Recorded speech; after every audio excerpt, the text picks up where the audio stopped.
खबर छत्तीसगढ़ से है। करीब 2 दशक पुराने और प्रदेश के सबसे चर्चित राम अवतार जग्गी हत्याकांड की फाइल एक बार फिर से खुल गई है। जी हां, सुप्रीम कोर्ट के कड़े निर्देश के बाद छत्तीसगढ़ हाई कोर्ट ने इस बहुचर्चित राजनीतिक हत्याकांड की दोबारा सुनवाई शुरू कर दी है और आज 1 अप्रैल 2026 को इस मामले की बेहद अहम सुनवाई हुई है। सूबे के पहले मुख्यमंत्री स्वर्गीय अजीत जोगी के बेटे अमित जोगी को अब एक बार फिर से कानूनी कटघरे का सामना करना पड़ेगा। इस खास रिपोर्ट में आपको इस पूरे हाई प्रोफाइल केस का विश्लेषण करेंगे। नमस्कार, आप देख रहे हैं CGNN लाइव और मैं हूं अभिषेक दुबे। इस मामले को समझने के लिए हमें 23 साल पीछे जाना होगा। तारीख थी 4 जून 2003, जब छत्तीसगढ़ में विधानसभा चुनाव होने वाले थे। रायपुर में राष्ट्रवादी कांग्रेस पार्टी यानी NCP के कद्दावर नेता और कोषाध्यक्ष राम अवतार जग्गी की बीच सड़क पर सरेआम गोली मारकर हत्या कर दी गई थी। यह नए बने छत्तीसगढ़ राज्य की पहली राजनीतिक हत्या थी, जिसने पूरे देश को हिलाकर रख दिया था। राम अवतार जग्गी के बेटे सतीश जग्गी ने हत्या के तुरंत बाद पुलिस में नामजद रिपोर्ट दर्ज कराई थी और सीधे तत्कालीन मुख्यमंत्री अजीत जोगी और उनके बेटे अमित जोगी पर हत्या की साजिश रचने का गंभीर आरोप लगाया था। मामले की संवेदनशीलता को देखते हुए जांच CBI को सौंपी गई। CBI ने अपनी जांच में कुल 31 लोगों को आरोपी बनाया। इनमें से 2 लोग बाद में सरकारी गवाह बन गए।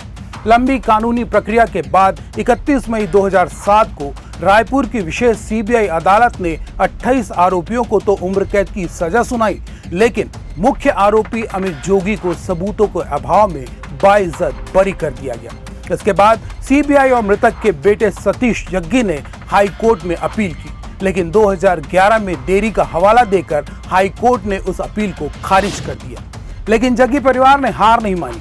सतीश जग्गी ने न्याय की गुहार लगाते हुए सुप्रीम कोर्ट का दरवाजा खटखटाया।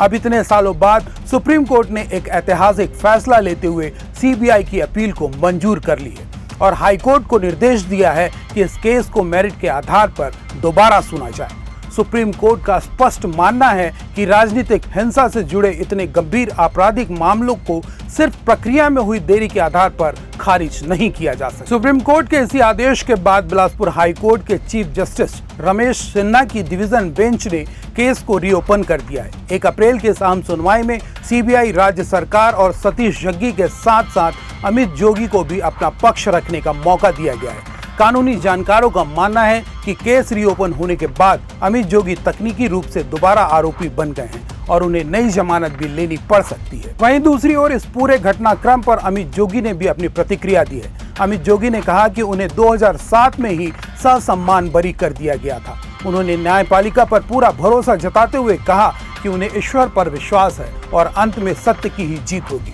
साथ ही उन्होंने CBI के 11,000 पन्नों के दस्तावेज भी उपलब्ध कराने की मांग की है।